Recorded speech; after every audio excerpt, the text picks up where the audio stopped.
Kudus, kuduslah Engkau Tuhan Yesus. Seluruh bumi penuh dengan kemuliaan-Mu ya Bapa. Di hadapan tahta kemuliaan-Mu Tuhan, kami sujud menyembah-Mu Tuhan Yesus. Kami memandang pada kekudusan-Mu Tuhan. Kami bersujud, kami berlindung pada anugerah-Mu ya Bapa. Terima kasih Tuhan Yesus untuk kehadiran-Mu yang boleh kami rasakan di tempat ini pada sore hari ini Tuhan. Bapa yang baik, terimalah pujian dan penyembahan umat-Mu Tuhan Yesus. Setiap tarian kami, setiap nyanyian kami, sorak-sorai kami, bahkan air mata umat-Mu Tuhan Yesus. Tampunglah dalam kirbat-Mu ya Bapa. Biar Engkau perhitungkan sebagai kebenaran, menyenangkan hatinya Tuhan, menjadi korban ucapan syukur yang harum dan berkenan di hadapan-Mu. Tuhan Yesus, kini kami mau duduk diam mendengarkan isi hati-Mu ya Bapa. Firman-Mu Tuhan yang menyegarkan jiwa kami. Firman-Mu Tuhan yang menjadi kekuatan bagi setiap kami. Berbicaralah kepada umat-Mu Tuhan Yesus. Biar bukan dengan hikmat hamba sebagai manusia hamba berkata-kata, tapi biar Roh Kudus sendiri, Roh Kudus saja yang menyampaikan isi hatinya Tuhan di tempat ini. Biar hanya firman yang murni yang hamba sampaikan Tuhan. Biar apa yang hamba ucapkan, apa yang diterima dimengerti oleh jemaat-Mu, tepat sama seperti apa yang Tuhan maksudkan untuk disampaikan. Kami mengundang hadirat Roh Maha Kudus memenuhi tempat ini. Kami mengundang Roh-Mu yang kudus menguasai hati, jiwa dan pikiran kami. Beracaralah buat setiap kami ya Bapa. Kami siap untuk mendengarkannya. Dalam satu nama yang penuh kuasa, dalam nama Tuhan Yesus. Kerinduanku Bekasi. Mari sama-sama kita katakan amin. Berikan tepuk tangan kemuliaan buat Tuhan kita. Silakan duduk kembali Bapak Ibu Saudara sekalian kasih oleh Tuhan.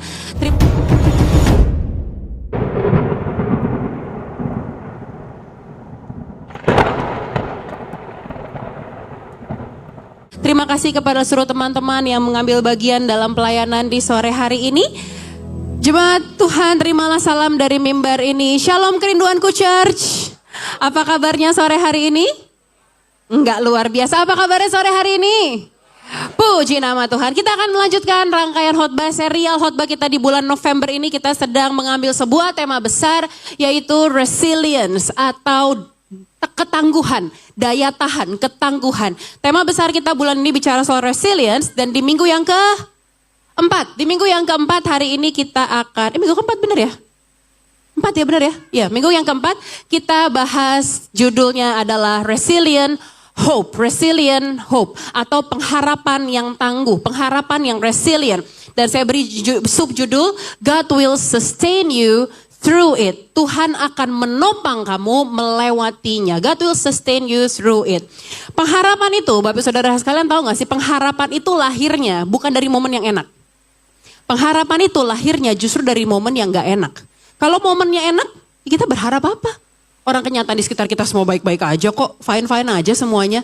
Justru pengharapan itu lahir, dibentuk dari momen yang gak menyenangkan. Dan saya yakin, pasti saudara dan saya dan kita semua di sini pasti pernah di sana. Pasti pernah ada di momen itu, di mana satu-satunya alasan yang buat kita masih bertahan, masih ada sampai hari ini adalah pengharapan. Adalah kita masih berharap hari esok akan lebih baik. Kita masih berharap bahwa mungkin mujizatnya belum datang nih. Oh, kesembuhannya masih on the way nih. Oh, berkatnya masih on the way. Dan itulah namanya pengharapan. Pasti kita pernah ada momen di mana kita duduk sendirian, conversation sama diri sendiri, mikirin sesuatu yang kita nggak ngerti, yang makin kita pikirin kita makin jelimet gitu. Makin kita pikirin kita makin nggak ngerti, kita makin rumit. Kalau minggu lalu saya katakan kepala kita berisik. Semakin kita pikirin kita semakin nggak ngerti. Terus kita bangun pagi, pikiran pertama kita, masih sanggup nggak ya ngelewatin hari ini? Masih kuat nggak ya sampai malam nanti? Ada momen yang kita nggak pilih, kita nggak memilih ada di momen itu. Siapa sih yang milih di momen gak enak? Ada di sini yang cukup gila untuk memilih momen gak enak. Ada di sini yang cukup aneh gitu, aku memilih jalan yang gelap Tuhan. Aku memilih sakit hati Tuhan. Gak ada ya. Ada di momen yang kita nggak pilih, nggak kita inginkan. Kayaknya kita berharap, I wish I had an option. Saya berharap saya punya pilihan. Kalau saya punya pilihan, saya nggak akan jalanin ini. Kita pengen waktu cepat berlalu. Kita pengen ada keajaiban yang datang instan gitu. Tapi ada satu pola dalam kehidupan orang percaya. Dan kita lihat di Alkitab. Dan pola ini dari dulu sampai sekarang dan sampai di hidup kita, itu pasti terjadi. Tahu nama polanya apa? Proses. Allah jarang menghapus proses. Lihat tokoh-tokoh di Alkitab, nggak ada yang nggak diproses sama Tuhan. Dari zamannya Nuh, dari zamannya Abraham, masuk ke zamannya Yusuf, masuk ke zamannya Musa, masuk ke zaman hakim-hakim, masuk ke zaman raja-raja. Semua tokoh-tokoh hebat dalam Alkitab pasti ngelakuin yang namanya proses. Allah jarang menghapus proses. Tapi dia selalu yang juga kita lihat dalam Alkitab, kita lihat dalam firman-Nya. Dan saudara lihat melalui hidupmu, melalui hidup orang-orang di sekitarmu, melalui mungkin hidup kesaksian para hamba-hamba Tuhan. Satu hal yang pasti, Allah jarang melewati proses, Allah jarang menghapus proses, tapi Allah pasti menyertai orang itu dalam prosesnya. Amin. Dan inilah yang menjadi pengharapan kita. Ayat pembuka di sore hari ini, Mazmur 55 ayat yang ke-23. Serahkanlah khawatirmu kepada Tuhan, maka Ia akan memelihara engkau. Tidak untuk selama-lamanya dibiarkannya orang benar itu goyah. Dalam versi BIMK, Bahasa Indonesia masa kini, kata memelihara pakai kata menopang. Kalau saya compare ke versi New King James Version, saya compare ke versi New International Version dan beberapa versi yang lebih dekat dengan bahasa aslinya, pakai kata sustain, menopang. Cast your burden to the Lord, serahkanlah bebanmu, kekhawatiranmu, keresahanmu yang mengganggu pikiranmu, kasih sama Tuhan dan Dia akan menopang kamu. Dia akan menuntun kamu, Dia akan menggendong kamu. Kata sustain di ayat ini, kata menopang, pakai bahasa Ibrani, bahasa aslinya itu kalkal. Yang artinya bukan sekedar megang. Bukan hanya sekedar megang. Tapi dia memikul beban seseorang supaya dia gak runtuh. Supaya dia nggak jatuh. Jadi bukan hanya dipegangin, tapi dipegangin sedemikian rupa supaya dia nggak jatuh. Dan itu maksudnya ini. Serahkanlah kekhawatiranmu sama Tuhan, bebanmu kasih sama Tuhan, dan Dia, kalau secara harfiah diterjemahkan, dan Dia akan memikul bebanmu, dan kamu nggak akan runtuh, dan kamu nggak akan jatuh. Itu maksud ayatnya. Resilient hope bukan sekedar pengharapan yang bertumpu sama hasil. Pengharapan itu pengharapan yang resilient, yang tangguh. Gak bergantung, gak bertumpu sama hasilnya. Tapi bergantungnya sama pribadi tempat kita berharap. Yang menopang kita melalui proses dalam hidup ini. Namanya Yesus. Pengharapan kita bukan pada hasilnya. Kalau kita berharap sama hasilnya, ujung-ujungnya pasti kecewa. Pasti kecewa. Malah mungkin banyakkan kecewanya kali. Ya adalah beberapa yang hasilnya, outcome-nya sesuai sama yang kita mau. Tapi banyak kan nggak sesuai sama yang kita mau. Kalau kita pengharapan kita taruh pada hasilnya, ujung-ujungnya kecewa. Makanya taruh pengharapan kita sama pribadinya. Yang kalkal sama kita. Yang menuntun kita, menopang kita supaya kita nggak jatuh. Namanya Yesus. Hari ini kita akan belajar dari seorang tokoh di Alkitab. Tokoh besar dalam kekristenan, juga dalam agama Yahudi. Namanya Elia. Namanya Elia. Saudara kalau dengar Elia, saudara tahu apa? Apa yang muncul dalam pikiranmu ketika dengar nama Elia? Nggak muncul apa-apa. Apa yang muncul dalam pikiranmu kalau dengar kata Elia, nama Elia? Mungkin Nabi Baal ya, mengalahkan 450 Nabi Baal. Tapi kita mau mundur dulu, sebelum dia mengalahkan Nabi Baal di Gunung Karmel, kita mundur dulu pada masa preparationnya Elia. Pada masa persembunyiannya Elia. Elia di bawah Tuhan, kalau saudara lihat di Alkitab, Elia tuh munculnya ucuk-ucuk gitu. Gak pakai kayak intro dulu, kalau kayak Samuel kan ada intronya dulu ya muncul ya. Diceritain dulu mamanya Hana mandul, mau punya anak dan lain-lain. Baru kemudian lahirlah Samuel. Kita juga lihat Daud juga muncul dari gembala dulu, dipilih dan lain-lain. Tapi Elia munculnya kucuk-kucuk gitu.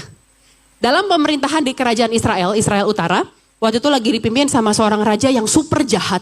Namanya Ahab. Dia punya istri namanya Isabel. Mereka berdua nih, kalau saudara ada beberapa yang bilang, Raja Ahab ini raja yang paling jahat sepanjang sejarah kerajaan Israel. Yang dia jahat banget karena istrinya itu menyembah Baal. Dan dia mempengaruhi Ahab dan akhirnya kerajaan Israel menyembah kepercayaannya si istrinya ini, si Isabel ini.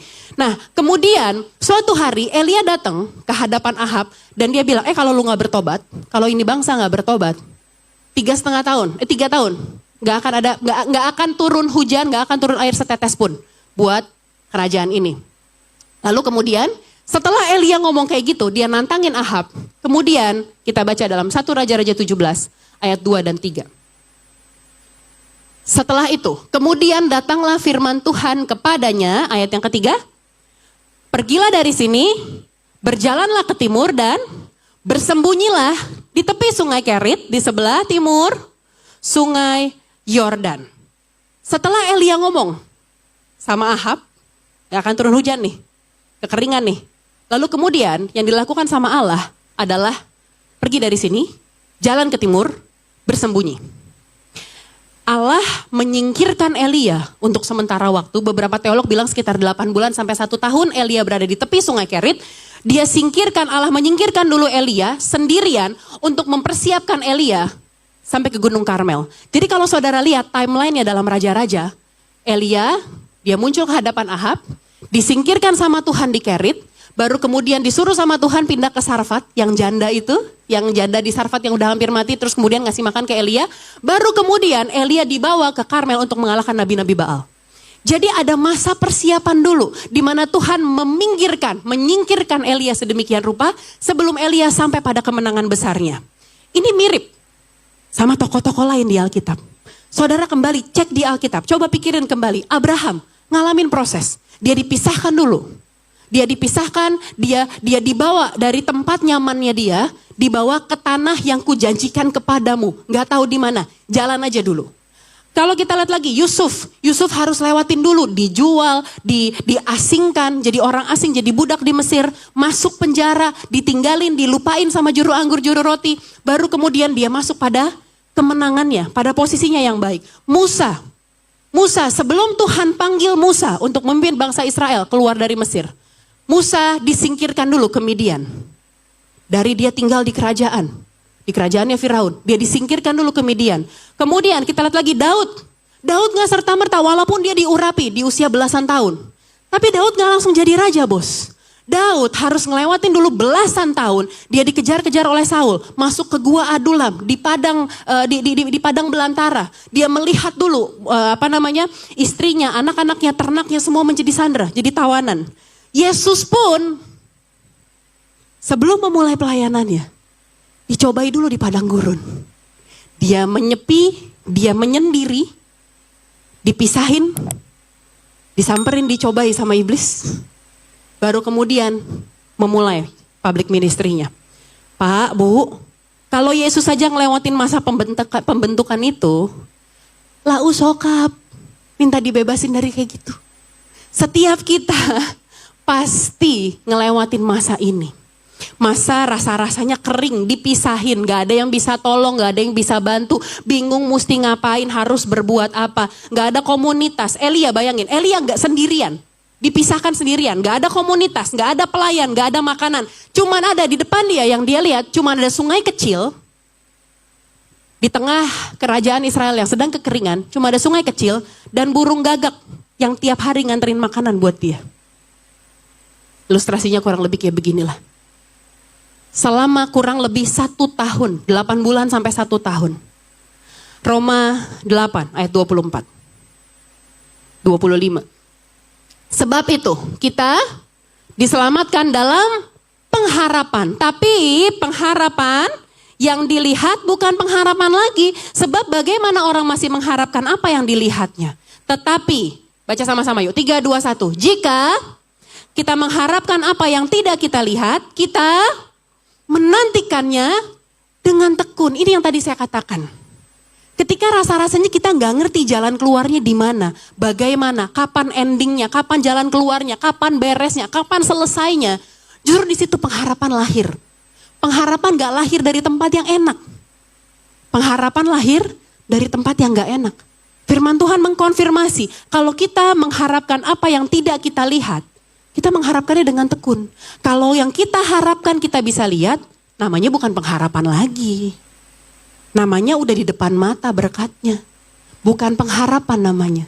Pengharapan justru di saat kita sedang menanti-nantikan. Di saat kita belum dapat, tapi kita menanti-nantikan. Di saat mungkin udah menikah bertahun-tahun, Tuhan masih belum percayain keturunan.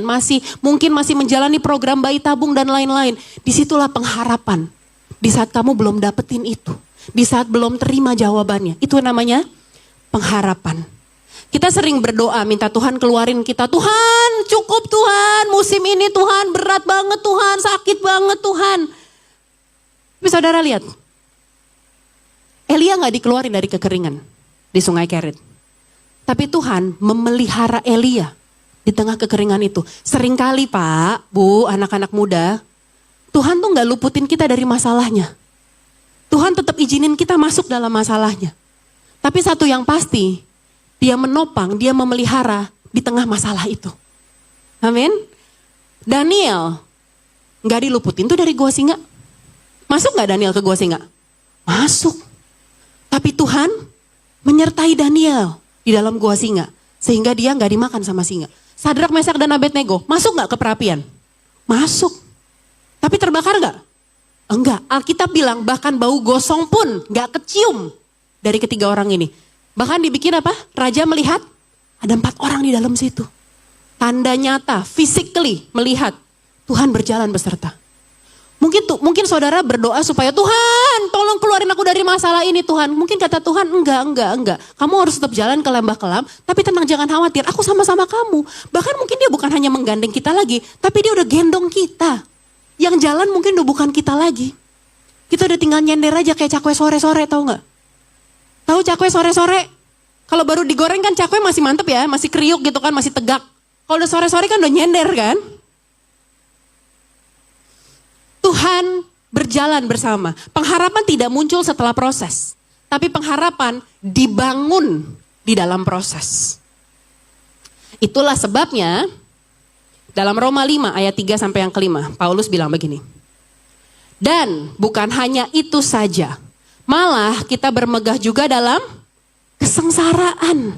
Karena kita tahu bahwa kesengsaraan itu menimbulkan ketekunan. Ketekunan menimbulkan tahan uji menimbulkan pengharapan. Ayat yang kelima kita baca sama-sama. Dan pengharapan tidak mengecewakan. Karena kasih Allah telah dicurahkan dalam hati kita oleh Roh Kudus yang dikaruniakan kepada kita. Poin yang pertama, apa yang bisa kita pelajari dari kisah Elia ini? Hope is formed in the process, not the outcome.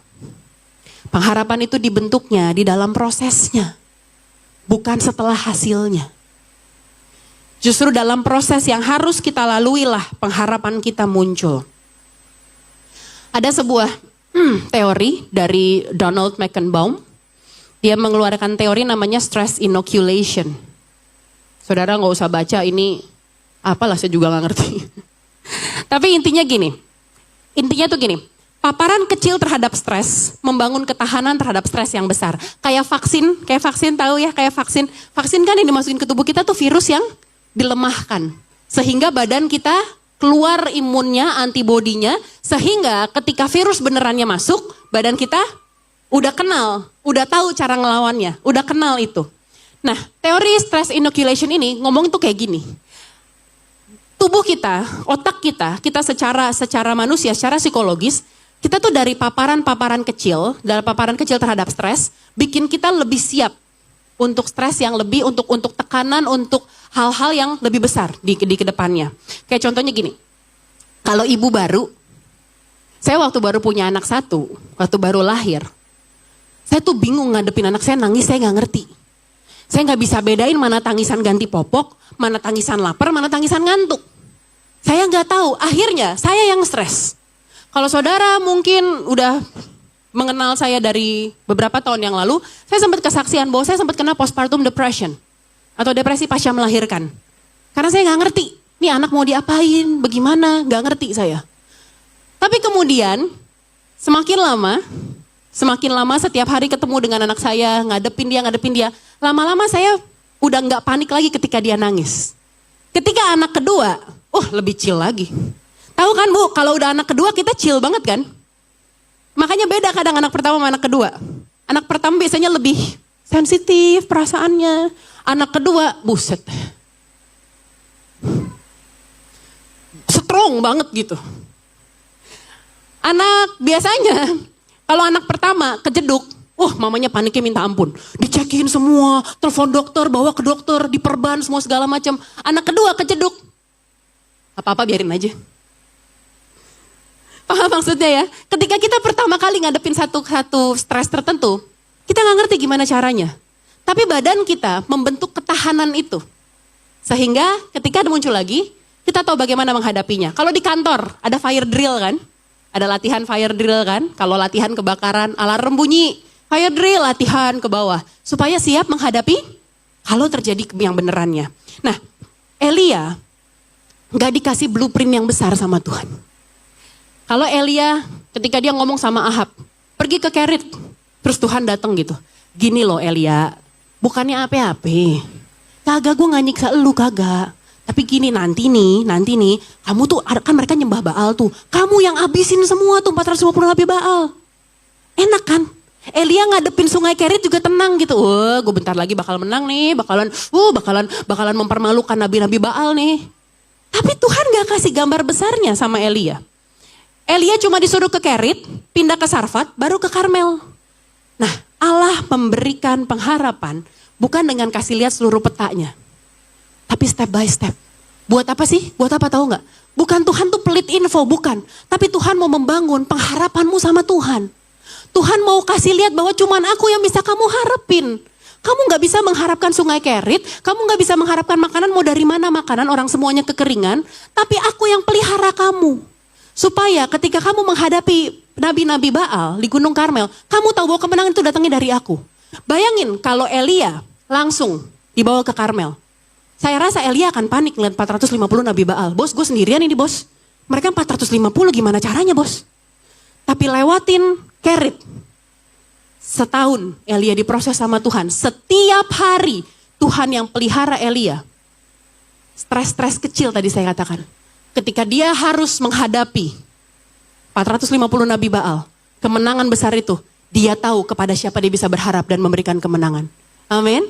Sungai Kerit diperlukan Pak, Bu, buat kita. Sungai Kerit itu diperlukan buat kita. Supaya kita siap menghadapi Karmel. Amin. Yang kedua, apa yang bisa kita pelajari dari Elia? Yang kedua, hope is purified in separation. Pengharapan itu dimurnikan di dalam pemisahan. Dalam separation, dalam kesendirian. Saudara, kata sungai Kerit, kata Kerit itu berasal dari bahasa Ibrani yaitu Ka'arath. Ka'arath, ini dia. Yang artinya memotong, memisahkan, memutuskan. Sebelum Allah pakai seseorang, ini kalimat ini gak enak nih. Gak enak nih. Ridwanku Bekasi, halo, shalom. Kalimat saya berikutnya gak enak nih. Sebelum Allah pakai seseorang, dia akan memangkas. Dia akan memotong hal-hal tertentu dalam hidupnya untuk membangun ketergantungan kita sama Tuhan. Allah akan pangkas egonya, Allah akan pangkas ambisinya, Allah akan pangkas persahabatannya. Allah akan pangkas ketakutannya, ketergantungannya sama manusia, dipangkas dulu sama Tuhan. Kalau saudara tahu ada namanya pruning season. Musim pemangkasan. Kalau saudara ada ini nggak punya tanaman peliharaan tanaman hias di rumah gitu, supaya kalau ujung-ujungnya mulai nggak berbuah, diapain? Dipotong, supaya ujungnya itu keluarin tunas yang baru, berbuah lebih lebat. Nah Tuhan seringkali kayak gitu sama kita. Sebelum dia mau pakai kita, dia pangkas dulu. Egonya kita, berhala-berhalanya kita, kebergantungan kita sama manusia, dipangkas dulu sama Tuhan. Dipisahin dulu sama Tuhan. Tuhan ganti dulu teman-temannya kita. Mulai kita akan masuk pada satu season di mana kok teman-teman gue yang biasanya dekat banget sama gue, pada cabut ya. Kok jadi gak deket lagi ya? Yang dulu sahabat yang sedekat nadi, yang pakai kaos couple gitu, bestie. Tahu kan? Ada cewek-cewek dulu saya zaman SMA, saya beli gelang itu tuh yang kayak di apa sih toko-toko Cindy gitu-gitu tahu kan. Gelang couple sama sahabat saya. Terus kita punya grup BBM zaman dulu. Best friend forever. Tahu kemana? Masih kontekan gak? Ya masih, tapi ya udah gitu aja. Karena kenapa? Karena Tuhan mau bawa saya sama dia ke arah hidup yang berbeda. Tetap berhubungan baik, tetap berhubungan, tetap berteman, tapi udah bukan itu lagi circle-nya. Kadang-kadang kita gak ngerti kemana ya teman-teman yang itu ya. Kenapa ya dulu gue deket banget sama dia loh. Dulu kita curhat-curhatan bareng loh. Tapi kemudian dia pergi. Masih enak kalau cuman pisah jalan. Paling sakit kalau disakitin, dikhianatin, difitnah sama teman sendiri itu. Tapi kadang itu diperlukan. Kadang Tuhan izinin kita ngelewatin itu buat pangkas kita, buat bersihin kita. Supaya kita berbuah lebih lebat. Supaya kita dipersiapkan untuk berbuah lebih hebat, lebih lebat. Untuk memberkati banyak orang. Amin. Masuk dalam musim Ka'arath ini, musim pemangkasan ini. Gak ada manusia yang lolos dari musim kegelapan dalam hidupnya. Ada yang sampai detik ini hidupnya happy-happy terus? Terang terus kayak Philip? Terus terang Philip, terang terus. Ada yang hidupnya baik-baik aja sampai detik ini? Gak ada manusia yang lolos dari masa gelap dalam hidupnya. Masa gelap tuh apa sih? Gini-gini. Kayak seolah-olah Tuhan diem. Kayak seolah-olah Tuhan gak denger. Kayak seolah-olah semua ninggalin. Kayak dunia di sekitar kita tuh kayak gelap gitu. Bangun tidur tuh kayak murung, bengong, ngangengong pagi-pagi. Kayak semuanya gelap, hidup gak sesuai rencana. Tanggung jawab tetap banyak, deadline tetap ngejar-ngejar. Tapi kitanya kayak lemes gitu. Kayak gak ada baterainya lagi. Di depan orang mungkin masih bisa senyum, senyum. Tapi kalau di kantor, itu bilik toilet yang paling tahu banyak curhatanmu kan? Masuk kantor, selamat pagi. Nih bubur nih, gue beli bubur nih. Gue ke toilet dulu bentar ya. Masuk toilet paling ujung, bilik paling ujung. Tutup. Duduk di kloset. Nangis. Ayo kuat hari ini yuk, 1 hari lagi yuk. Ayo bisa yuk. Baru keluar dari bilik, tacap. Keluar lagi. Pagi Pak, gimana Pak? Siap Pak, saya kerjain Pak. Baik Pak, deadline-nya kapan Pak? Oh sore nih, baik Pak, saya kerjain Pak. Ntar dulu bentar, panggil, dimarahin dulu. Balik lagi ke toilet. Musim gelap dalam hidup, musim gelap buat kita, kabar baiknya, musim gelap buat kita, bukan musim gelap buat Tuhan. Amin. Gak ada cerita musim gelap buat Tuhan, orang dia terang kok. Orang dia sang terang yang sejati kok. Gak ada, Tuhan gak pernah mengenal musim gelap. Dia terang itu. Amin. Seringkali kita dibawa sama Tuhan sampai ke titik dimana gini loh. Sampai akhirnya mulut kita ngucap, kalau bukan Tuhan, gak bakal bisa apa-apa gue. Gak bakal jadi apa-apa gue. Ini Tuhan. Ini Tuhan, ini pekerjaan Tuhan. Justru gini nih, ketika semua cahaya kayaknya padam, ketika semua di sekitarmu rasa-rasanya sirna, sahabatmu pergi ninggalin, pura-pura gak kenal, bosmu peninggalin, mungkin kamu dipecat dari kerjaan, mungkin kena pengurangan, kena layoff, ketika mungkin istrimu gak ngerti bebanmu, kamu gak bisa cerita sama dia, kamu rasanya nanggung itu sendirian, ketika anakmu ngebangkang sama kamu, ketika masih harus jalanin proses mungkin cuci darah kemoterapi, masih harus jalanin itu. Tapi justru disitulah kita melihat Yesus dengan lebih jelas. Saya mau tanya, bintang kelihatan terang di siang atau di malam hari? Di malam hari. Saya tahu kalau kita malam-malam keluar, lihat ke langit, ya di Bekasi gak ada bintang juga sih. Sabar dong. Anggap ada deh. Kalau kita siang-siang keluar, kita bisa lihat bintang gak? Enggak, walaupun matahari juga salah satu bintang sih. Tapi kita gak bisa lihat bintang-bintang di langit ya. Tapi bintangnya ada gak? Ada. Tapi ketika malam, baru kita bisa lihat bintang. Mau lihat lebih jelas lagi, bintang. Pas lagi hari raya Nyepi, pergi ke Bali. Saudara akan bisa lihat bintang sangat jelas. Bahkan yang beberapa yang kalau Star Hunter gitu ya, Milky Way Hunter, mereka naik ke atas gunung, pakai teleskop bisa ngeliat Milky Way. Bintang yang berbaris gitu, yang kayak sungai gitu. Justru di tengah kegelapan yang paling gelap. Kadang Tuhan izinin kita Pak, Bu, bawa ke musim yang rasanya sangat gelap dalam hidup kita. Karena kenapa? Karena dia mau kasih lihat sama kita bahwa satu-satunya terang hanya dia. Bahwa satu-satunya yang tidak pernah meninggalkanmu hanya dia. Di saat kamu gak bisa lihat sahabatmu di kiri kananmu, di saat kamu gak bisa lihat istri suamimu di kiri kananmu, di saat kamu gak bisa lihat mungkin teman seperjalananmu gak ada di sekitarmu, tapi disitulah momen justru kamu bisa ngelihat Tuhan paling jelas. Karena cuma dia yang setia. Disitulah pengharapan kita bangkit sama Tuhan. Amin. Dunia ini cuma bisa kasih PHP. Dunia ini kerjanya PHP. Jadi jangan marah kalau kamu di PHP-in sama cowok. Ya emang begitu nature-nya. Dunia ini hanya bisa kasih harapan palsu. Relationship bisa mengecewakan. Resources kita, sumber daya kita, uang kita, koneksi kita semua bisa pergi, bisa hilang, bisa habis. Planning kita bisa gagal. Pengalaman kita mungkin di masa lalu, mungkin saudara di sini ada yang, I don't know, mungkin veteran, mungkin pensiunan direktur mungkin. Tapi berapa tahun yang lalu dunia berubah. Pengalamanmu mungkin gak relevan lagi buat zaman sekarang. Pengalamanmu 30 tahun yang lalu gak relevan lagi di zaman sekarang. Gone.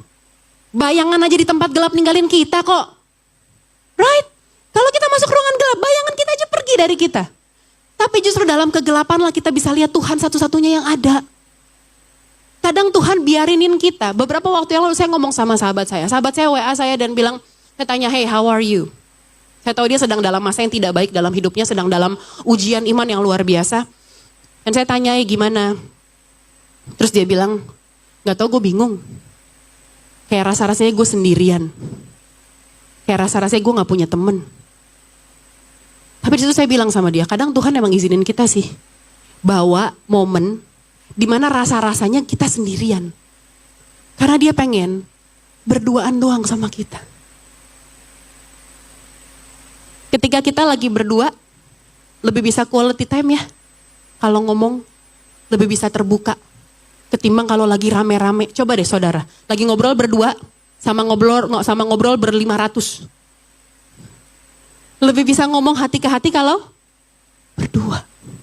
Kadang Tuhan izinin nyingkirin semuanya supaya bisa berdua sama kita. Quality time sama kita. Amin. Pengharapan hanya bisa berdiri pada sesuatu yang tetap, yang kokoh, yang tidak berubah. Siapa namanya? Yesus. Taruh pengharapanmu hanya sama Yesus. Bukan sama yang lain. Amin. Ada satu momen. Kita akan belajar teologi sedikit ya. Kita belajar sedikit ya saudara yang sering ikutin jadwal saya jam 3. Saudara tahu saya sering ngajarin hal-hal kayak gini. Ada satu momen. Jadi kata karas yang tadi tuh, karas itu ada satu tradisi, cara dalam mengikat perjanjian. Dalam membuat perjanjian. Karas namanya. Ada satu momen di mana Tuhan menyuruh Abraham memotong korban persembahan. Jadi gini, cara orang-orang di zamannya Abraham, kalau mereka membuat covenant, membuat perjanjian, itu dengan bawa hewan-hewan kurban gitu. Dia bawa lembu lah, bawa domba, ada bawa burung juga, burung merpati. Lalu kemudian hewan-hewan ini dibelah dua. Kayak gini gambarnya nih. Hewan-hewan ini dibelah dua, dipotong dua, disusun kanan kiri, oke. Terus kemudian darahnya dialirkan ke tengah. Darahnya dialirkan ke tengah. Terus kemudian kedua pihak yang mengikat perjanjian akan berjalan di tengah-tengahnya. Mereka berjalan di tengah-tengahnya. Sebagai tanda bahwa kita ngikat perjanjian. Kalau salah satu dari kita melanggar perjanjian ini, maka biarlah kita jadi seperti hewan-hewan ini. Ya, ngerti ya? Mereka ngikat perjanjian. Mereka jalan di tengah-tengah. Kalau ngelanggar, biar kita kayak begini nih. Ibaratnya ya kayak mati lah, apes lah. Oke, mereka bersumpah, mereka bikin perjanjian, bersumpah seperti itu. Tapi kalau saudara baca, nanti saudara silakan baca di Kejadian 15. Ya saya gak yakin saudara bakal baca sih, tapi gak apa-apa lah, saya omongin aja. Di Kejadian 15, Tuhan mengikat perjanjian dengan Abraham. Dalam case-nya Abraham, menariknya Tuhan membuat Abraham tertidur. Kita baca dalam Kejadian 15:17. Nih 17-18. Ketika matahari telah terbenam dan hari menjadi gelap, maka kelihatanlah perapian yang berasap beserta suluh yang berapi lewat di antara potongan-potongan daging itu. Pada hari itulah, siapa? Tuhan mengadakan perjanjian dengan Abram serta berfirman, kepada keturunanmu lah kuberikan negeri ini, mulai dari sungai Mesir sampai sungai yang besar itu, sungai Efrat. Abraham pada saat mau ngikat perjanjian setelah disembelih, darahnya mengalir. Abraham bobo. Yang jalan siapa? Yang jalan Tuhan. Dalam rupa api tadi, suluh, perapian yang berdasar, dalam rupa api. Suluh. Tuhan yang jalan di tengah-tengah itu. Artinya apa? Kalau tradisinya, kita berdua pihak ngikat perjanjian. Salah satu melanggar, yang melanggar itu kayak hewan-hewan ini. Tapi in case of Abraham ketika mengikat perjanjian dengan umatnya, Tuhan mengikat perjanjian dengan umatnya, hanya Tuhan yang sendiri yang jalan. Tuhan tuh mau ngomong gini, aku tahu kamu akan melanggar, Aku yang tanggung. Biar aku yang menanggung kayak hewan-hewan ini. Dan digenapi, kalau nggak salah 3.500 tahun kemudian. Sorry, ribuan tahun kemudian. Saya takut salah. Ribuan tahun kemudian digenapi oleh Yesus. Karena perjanjian damainya antara kita dengan Bapa. Kita melanggar. Yang melanggar tuh kita. Nggak mungkin Tuhan yang melanggar perjanjiannya. Kita yang melanggar, kita yang gak taat, kita yang gak setia. Tapi dia yang setia pada perjanjiannya, dia yang jadi korban sembelihan ini. Untuk pengampunan dosa kita. Halo? Kabar baik? Yes. Harapannya Abraham, bukan pada ketaatannya. Bukan pada kesalehannya. Pak, Bu, lihat dalam kisah ini, ada gak performanya Abraham? Ada kerennya Abraham? Ada kekuatannya Abraham? Ada? Nggak ada. Abrahamnya ngapain? Tidur. Artinya apa? Rest. Ketenangan. Kita rest. Kita tenang. Tuhan udah beresin semuanya. Dia yang udah disembelih jadi korban sembelihan ini. Anak domba Allah. Kitanya rest. Tenang. Jangan salah nangkep ya. Ntar bilang udah tidur aja kita semua. Gak kerja, besok dibangunin sama istri, Pak bangun Pak. Enggak, Pak bangun Pak. Kemarin kata Pastor Manda tidur, kita tidur tenang kayak Abraham.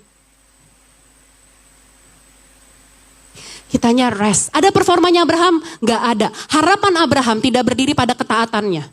Tidak ada performanya Abraham sama sekali dalam perjanjian ini. Tidak ada kapasitas atau kemampuan dari kesetiaannya Abraham. Gak ada. Tapi pada siapa? Allah. Yang bersumpah pada dirinya sendiri. Yang bersumpah demi dirinya sendiri. Kalau kita tahu dia menggenapi janjinya.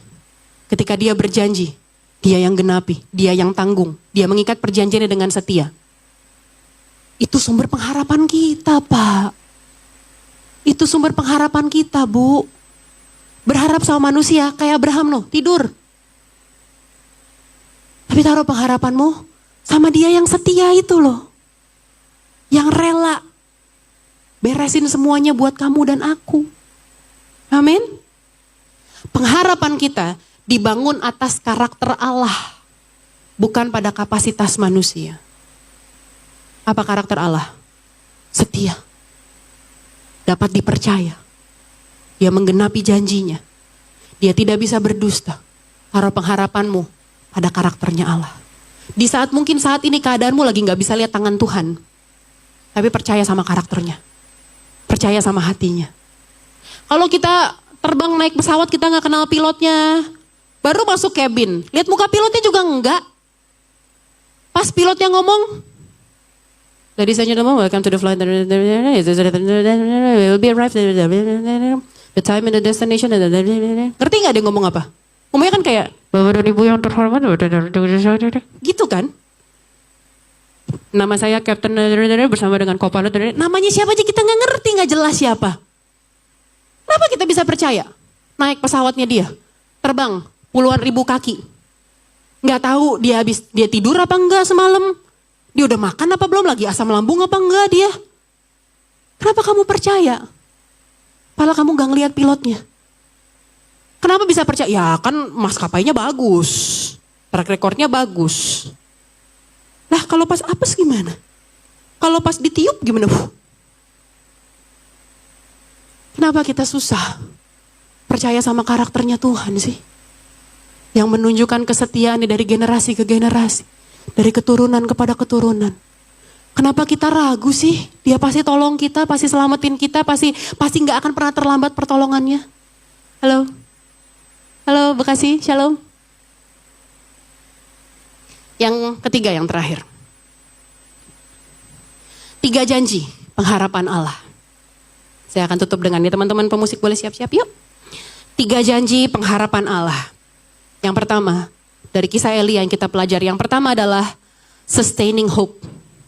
Atau pengharapan yang menopang. Yang akan menopang kita. Sustaining hope. Kita baca yuk. Di 1 Raja-Raja 17 ayat yang keempat. Kita baca sama-sama yuk. 3, 2, 1. Engkau dapat minum dari sungai itu. Dan burung-burung gagak telah kuperintahkan untuk memberi makan engkau di sana. Di masa kekeringan, Israel dalam masa kekeringan tidak turun hujan sama sekali, gak setetes pun turun hujan. Sungai Kerit itu kering, gak bisa menopang kehidupan. Gak bisa menopang kebutuhan dasarnya Elia. Makan dan minum aja dulu deh, gak usah Netflix dulu deh, gak usah internet dulu deh. Kita kan kadang lebih bisa hidup gak makan daripada gak ada internet kan. Jangan pura-pura diem.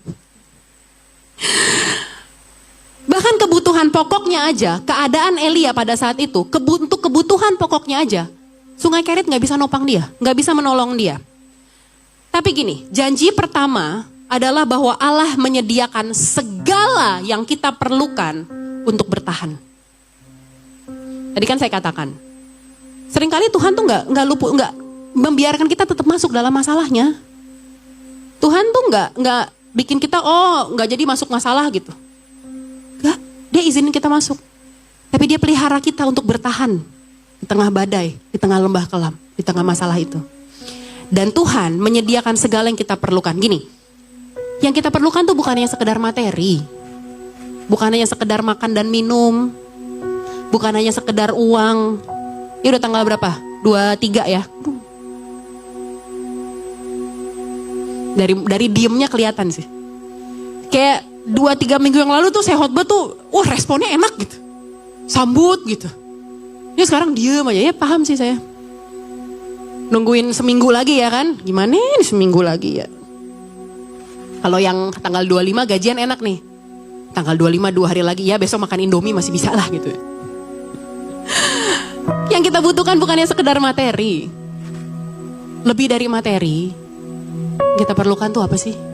Damai sejahtera, sukacita. Uang banyak, kalau di rumah gak damai. Banyak kan lihat orang-orang kaya, hidupnya hancur-hancuran, gak betah di rumah. Saudara tahu ada orang kaya, salah satu orang terkaya di Indonesia. Rumahnya di Surabaya. Udah dengerin ya, kalau Crazy Rich Surabaya udah kebayang lah ya kayak apa. Perusahaannya dicatat sebagai salah satu perusahaan paling besar di Indonesia. Pastor Gideon dapat kesempatan untuk doain beliau. Kita pikir hidupnya, gila nih orang bahagia banget kali ya. Tiap hari ketawa-ketawa doang kali ya. Saudara tahu diminta doain apa? Pak Pendeta, saya gak bisa tidur.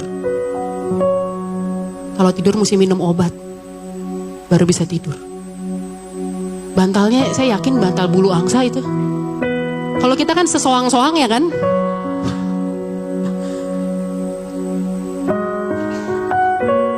Beberapa waktu yang lalu telepon, minta doain. Minta doain buat apa? Pak tolong doain Pak, ibu lah, ya asisten yang telepon. Ibu lagi sedih, anaknya udah lama gak telepon. Kadang mungkin kita pikir kebutuhan kita tuh cuma sekedar materi. Tapi lebih dari itu ada yang dunia gak bisa kasih. Damai, sukacita, limpah dengan adem gitu. Yang dunia gak bisa tawarin. Kita gak bisa beli sama apapun. Apalagi keselamatan. Hello. Tapi dia provide buat kita. Tangannya terbuka buat kita. Come. Di dalam aku ada kehidupan. Di dalamku kamu selamat. Hanya lewat aku kamu bisa berjumpa kepada Bapa, kata Yesus. Dia tawarkan keselamatan. Dia tawarkan jaminan keselamatan hidup kekal. Dia sediakan apa yang kita perlukan. Saudara yang sedang membutuhkan berdoa untuk kesembuhan, percaya dia sediakan kesembuhan buat kamu. Saudara yang berdoa untuk pekerjaan, percaya dia menyediakan buat kamu. Tadi kita bacakan, tidak untuk selama-lamanya dibiarkannya orang benar itu goyah. Dia menopang. Melalui Elia kita belajar bahwa Tuhan satu-satunya sumber kecukupan. Kalau kesepian, dia yang jadi sahabat kita. Di saat lemah, dia yang jadi kekuatan kita. Kalau dulu Tuhan tolong, hari ini Tuhan tolong. Besok Tuhan tolong. Amin. Dia setia, dia constant through the seasons. Lewati berbagai musim, dia tuh tetap konstan, gak berubah. Mungkin saudara banyak yang usianya di atas saya. Saya yakin pengalamannya sama Tuhan jauh lebih banyak daripada saya. 40 tahun, 50 tahun, 60 tahun. Bukankah lebih dari cukup dia membuktikan kesetiaannya? Bukankah lebih dari cukup dia membuktikan bahwa sampai hari ini kamu bisa ada sampai hari ini? Karena dia yang topang, dia yang pegang. Bukankah itu cukup menjadi bensinmu untuk jalanin hari esok? Kalau dulu Tuhan sediain, hari ini Tuhan sediain, besok Tuhan sediain. Amin. Yang kedua, surprising hope. Pengharapan yang muncul melalui kejutan dari Allah. Surprise. Kembali ke ayat yang tadi, 1 Raja 17 ayat yang keempat. Tapi kita meng-highlight poin yang berbeda. Engkau dapat minum dari sungai itu dan burung-burung gagak telah kuperintahkan untuk memberi makan engkau di sana. Kenapa ini jadi poin yang penting dan menarik? Gini. Burung gagak itu di kitab Taurat, di kitab Imamat kalau saudara baca, itu salah satu burung yang najis. Salah satu burung yang haram. Menurut kitab Taurat, menurut kitab Imamat. Dan burung gagak secara nature, dia tuh gak ngurusin anaknya. Ini ketika udah bertelur nih, anaknya udah diambiarin aja gitu terserah. Dia gak ngurusin anaknya. Ingat kisah Nuh? Ketika Nuh melepas burung gagaknya balik gak? Emang mau-maunya dia aja gitu hidupnya. Gak bisa diatur, terserah dia, aur-auran hidupnya. Tapi Tuhan bikin burung gagak secara konsisten hampir 1 tahun. Setiap hari kasih makan Elia. Bayangin anaknya juga gak diurus sama dia. Tapi Tuhan pakai burung gagak untuk ngurusin Elia. Gini loh, kadang gini, pengharapan kita tuh sering hilang bukan karena masalahnya. Bukan karena pengharapan kita sering hilang, bukan karena penyakitnya. Tapi karena keadaan di sekitar kita yang kita lihat kayaknya mentok. Lihat saya gini. Kalau kita sakit gatel misalnya, kulit gatel. Kalau kita cari di Google kan ujung-ujungnya kanker kan? Benar gak? Sakit apapun kalau kita Google tangan saya gatal di pergelangan tangan. Itu tuh ujung-ujung kanker kulit gitu. Stres kita kan? Padahal pakai daktarin selesai gitu. Padahal lu malas mandi aja gitu maksudnya. Tapi gini, kadang tuh yang bikin pengharapan kita hilang bukan vonis dokternya, bukan cicilan yang udah datang, bukan asuransi yang udah nge-WA suruh bayar. Tapi karena yang kita lihat di sekitar kita udah mentok, gak ada jalan keluar. Itu yang bikin pengharapan kita hilang. Kalau kita misalnya tolak dalam nama Yesus, misalnya kita divonis sakit apalah gitu, kita akan mikirin jalan keluar, bener gak? Oh bisa operasi, oh bisa minum obat, oh bisa terapi. Kalau masih ada jalan, kita masih kayak ya bisalah kita jalanin. Tapi bagaimana ketika semuanya udah mentok? Di situ pengharapan kita mulai goyang, mulai sirna. Tapi ini yang mau saya bilang, Tuhan bekerja di luar logika. Amin. Kita manusia terbatas nih sama otak kita nih. Otak kita yang segede bapau A1 ini nih, bapau super ini. Otak kita terbatas, logika kita terbatas. Tapi Tuhan kita bekerja di luar logika. Gimana sih bayangin, orang laut bos, laut. Bukan sungai, bukan empang, bukan. Laut dibelah sama Tuhan. Dibelahnya bukan suruh kerok lagi, yang pakai kayak logika kita gitu, bangun tanggul. Enggak, pakai apa? Tongkat. Masuk akal enggak? Enggak. Tuhan bekerja di luar logika. Kalau Tuhan bisa kirim burung gagak untuk menanggung hidupnya Elia, menopang hidupnya Elia. Burung gagak yang menurut kitab Taurat burung yang haram, yang najis. Yang secara nature gak ngurusin anaknya. Tapi bisa Tuhan pakai untuk menopang hidupnya Elia. Bisa bayangin apa yang dia bisa lakukan buat hidupmu. Dia bakal pakai cara yang di luar logika, gak masuk akal. Untuk nolong kamu. Kadang kita gak perlu tahu gimana caranya. Yang kita tahu cuma pandang Tuhan aja. Tuhan pasti tolong. Amin. Saya tiba-tiba ingat. Saudara mungkin pernah dengar kesaksian saya yang saya bilang Tuhan kasih saya ayat Matius 7 ayat 11 ketika anak saya jatuh dan lain-lain. Tapi ada satu di situ juga. Ada Tuhan ngomong gini, jangan takut. Aku akan tolong kamu. Tapi satu yang aku minta, taruh pengharapanmu bukan pada orang-orang yang akan tolong kamu, tapi kepadaku. Banyak orang janji pada masa itu. Tenang Pak, saya bantuin. tenang Pak, ini Pak. Udah, cuma sekedar phone call doang. Tuhan malah kirim orang-orang yang gak tahu dari mana. Bangun gereja ini. Saudara pikir dari mana nih semua nih? Nih orang-orang ini. Dari mana Tuhan kirim? Gak masuk akal Pak. Gak masuk logika. Banyak dari pengerja yang gak pernah, bukan jemaat di tempat lama kami layani juga, bukan. Cuma lihat dari mana? Dari TikTok. Tuhan ubahin hidupnya. Datang melayani di sini. Saudara tahu Pastor Paula? WL yang suka aerobik di sini? Ada suaminya, ada anaknya tadi pelayanan. Kita ketemu Pastor Paula. Tahu gimana ceritanya? Ketemu sama suaminya dulu, Pastor Jimmy. Itu juga aneh, gak masuk logika. Saya lagi meeting di sebuah mall. Terus Pastor Gideon mau ke toilet. Tiba-tiba disamperin sama bapak-bapak. Shalom Pastor. Ya pikir jemaat aja kan. Berdua. Ini kayak ngobrol-ngobrol. Gimana Pastor? Oh ya sekarang buka gereja ya. Gini. Kenalin Pastor, ini adik ipar saya. Pendeta juga. Ketemu cuman gitu doang. 2 minggu kemudian, Pastor Jimmy, Pastor Paula datang ke KC bilang, Pastor, kami mau melayani di sini. Kami mau bantu apapun yang bisa kami bantu. Gak masuk akal kan? Gak diduga-duga, gak ada yang ngenalin. Ketemu di mall, mau ke toilet. Jadi gini loh, Tuhan tuh bisa gimana caranya tuh, itu urusan Tuhan deh. Caranya gimana urusan Tuhan. Yang kita tahu, minta terus sama Tuhan. Taruh pengharapan terus sama Tuhan. Entah gimana caranya dia tolong, dia pasti tolong. Amin. God is able. Your God is able. My God is able. Our God is able. Dia sanggup. Amin. Dia lebih dari sanggup. Efesus 3 ayat yang 20. Bagi dialah. Efesus 3 20. Bagi dialah. Kita sama-sama baca. 3 2 1. Bagi dialah yang dapat melakukan jauh lebih banyak daripada yang kita doakan atau pikirkan. Seperti yang ternyata dari kuasa yang bekerja di dalam kita. Dia sanggup melakukan jauh lebih banyak dari yang kita doakan.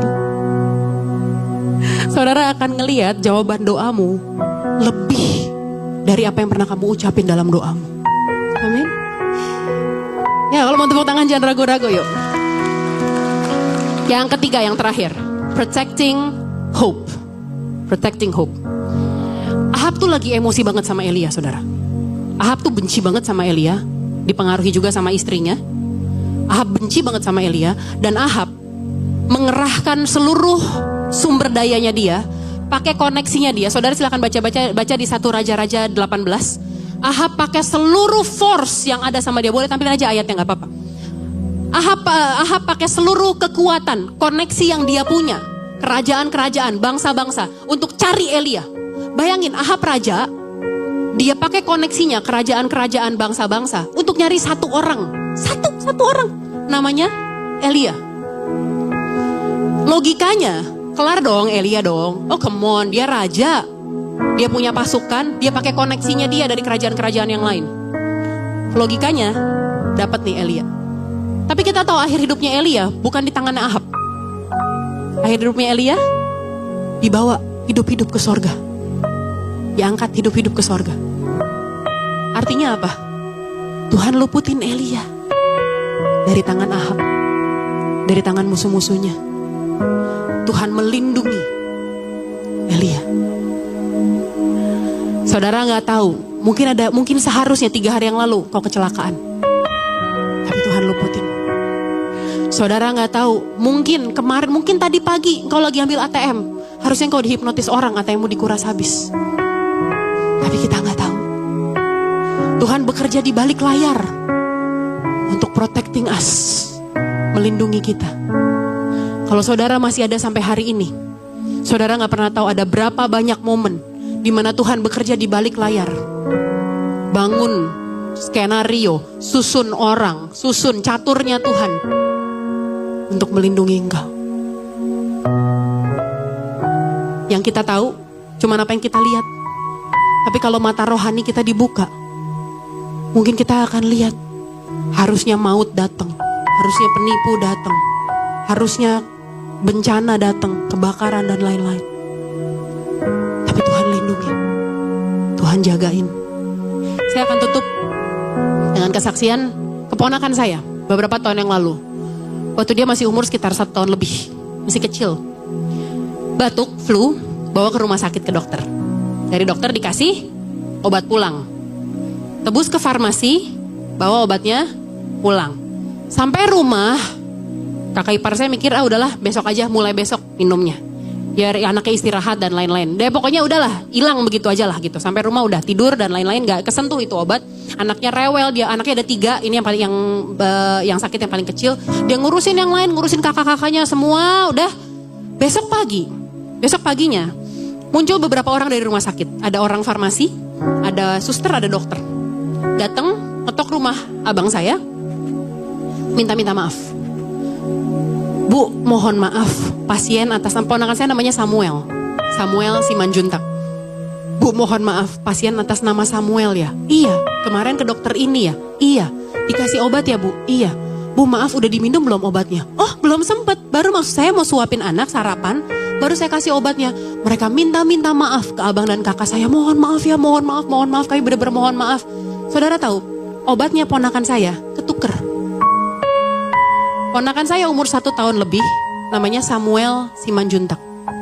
Ketuker dengan obat atas nama Samuel doang.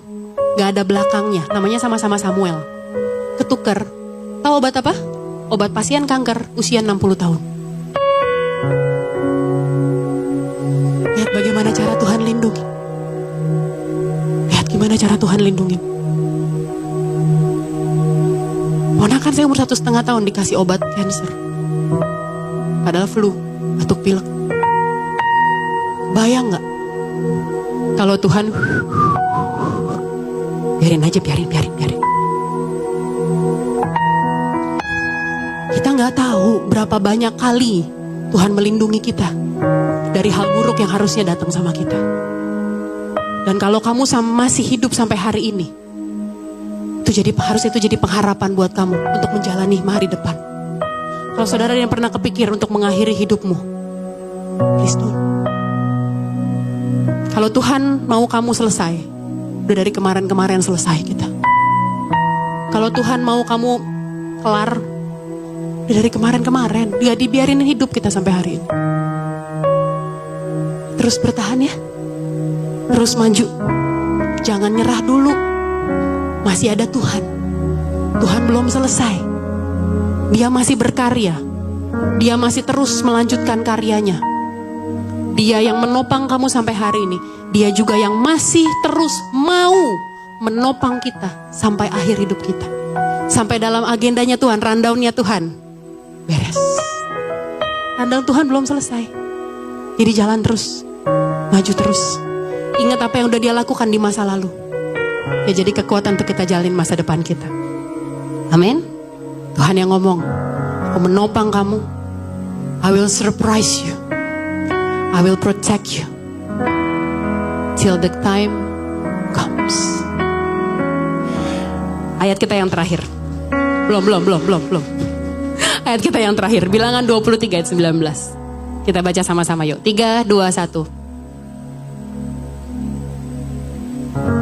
Bukan anak manusia sehingga ia menyesal. Masakan ia berfirman dan tidak melakukannya, atau berbicara dan kita tutup Alkitab kita bangkit berdiri.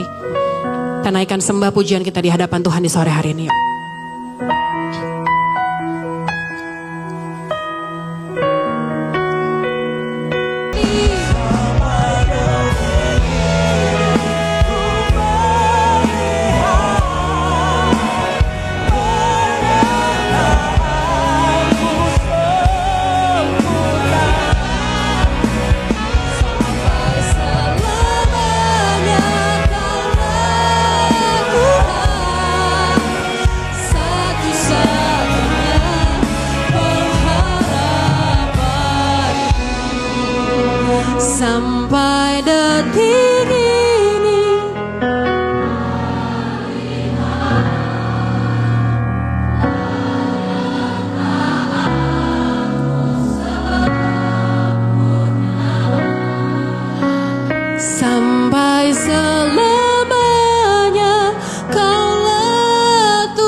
Berapa tahun engkau hari ini?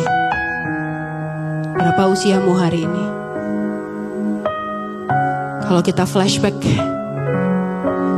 coba puter ingatanmu pada momen kemarin, bulan lalu, setahun yang lalu, 5 tahun, 10 tahun. Kembali kepada masa kecilmu. Kembali pada masa bayimu.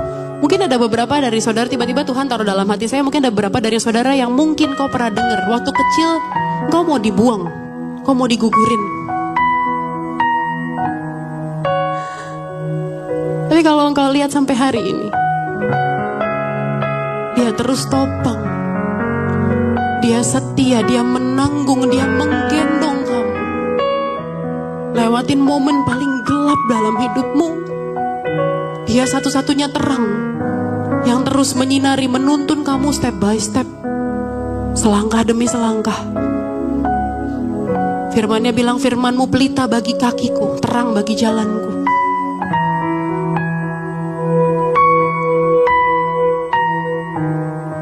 Kalau dulu Tuhan tolong, hari ini Tuhan pasti tolong.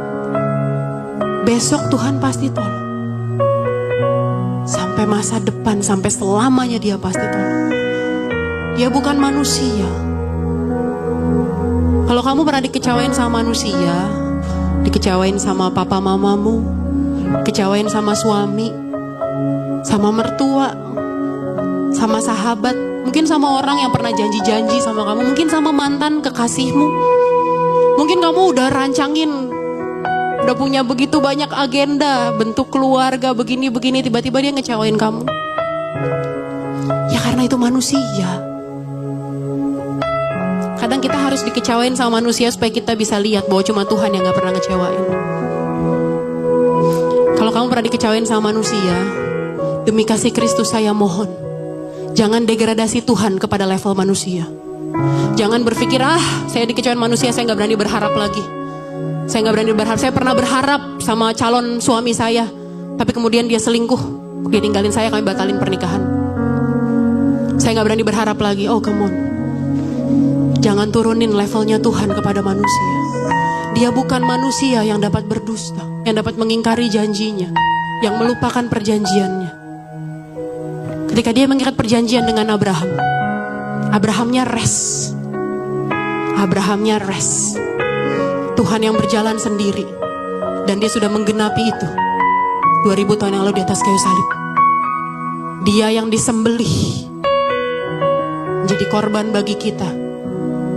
Dia yang menggenapi perjanjian. Apa yang dia janjikan dalam hidupmu, dia pasti genapi. Dia yang berjanji akan menopang, menanggung engkau, dan dia mau menanggung kamu terus, kata firman Tuhan. Dia pasti genapi itu. Pengharapan kita bukan sama keadaan, bukan sama output, bukan sama hasilnya, tapi pada pribadinya, pada karakternya yang tidak pernah berubah, tidak akan digoncangkan, tidak terpengaruh sama keadaan. Dunia boleh berubah, keadaan boleh berubah, ekonomi boleh berubah, keadaan politik boleh makin gak baik-baik aja, penyakit boleh datang, usia boleh makin tua, pekerjaan boleh hilang, koneksi boleh hilang, tapi dia gak berubah. Dia tetap, dia konstan, dia sama sampai selama-lamanya. Jangan takut hadapi hari esok. Jangan takut hadapi hari esok. Kalau ada saudara yang berpikir, aku gak siap ngadepin besok, aku gak siap ngadepin minggu depan, aku gak siap ngadepin 2026. Hari ini saya mau bilang, jangan takut, Tuhan ada di sana. Dia sudah ada di sana. Dia sudah ada di sana. Dia pegang tanganmu, dia gendong kamu. He will sustain you through it. Dia akan menopang kamu melaluinya. Lembah kelam pasti ada ujungnya. Lembah kelam pasti ada ujungnya. Dan kau akan melihat cahaya itu di ujung lorong itu. Jalan terus, maju terus. Dia setia, dia sempurna dalam hidup kita. Sampai detik ini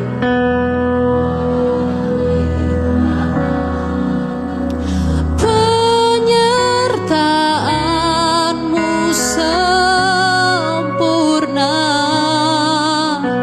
sampai selama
Yesus Kristus, Tuhan Raja kami. Ampuni kami Tuhan, kalau mungkin kami sempat berpikir untuk menggantungkan pengharapan kami sama yang lain. Tapi hari ini kami dikembalikan kepada satu-satunya kebenaran, pada Yesus Kristus Tuhan, yang dapat menopang kami dengan setia menjadi pengharapan dalam hidup setiap kami. Terima kasih Tuhan Yesus yang baik, terima kasih ya Bapa. Materaikanlah firman-Mu Tuhan, berakar, bertumbuh dan berbuah lebat dalam kehidupan setiap umat-Mu pada sore hari di tempat ini Tuhan Yesus. Berkati setiap kehidupan mereka Tuhan. Nyatalah benar bahwa Engkau yang menopang setiap kami. Sebagai bentuk ucapan syukur kami Tuhan Yesus, kami mau memberikan persembahan yang terbaik bagi-Mu ya Bapa. Sucikan, kuduskan persembahan umat-Mu Tuhan. Terimalah persembahan umat-Mu ya Bapa, menjadi korban ucapan syukur yang harum dan berkenan di hadapan-Mu. Kami mau memberi yang terbaik sebab kami sadar Tuhan Yesus, segala yang kami miliki datang dan berasal dari Tuhan. Berkatilah gereja ini Tuhan, agar gereja ini mampu mengelola persembahan umat-Mu dengan bertanggung jawab, dengan tepat, dengan benar di hadapan Tuhan. Terpujilah nama-Mu kekal sampai selama-lamanya. Di dalam nama Tuhan Yesus, mari sama-sama kita katakan amin. Selamat memberi, Tuhan Yesus memberkati.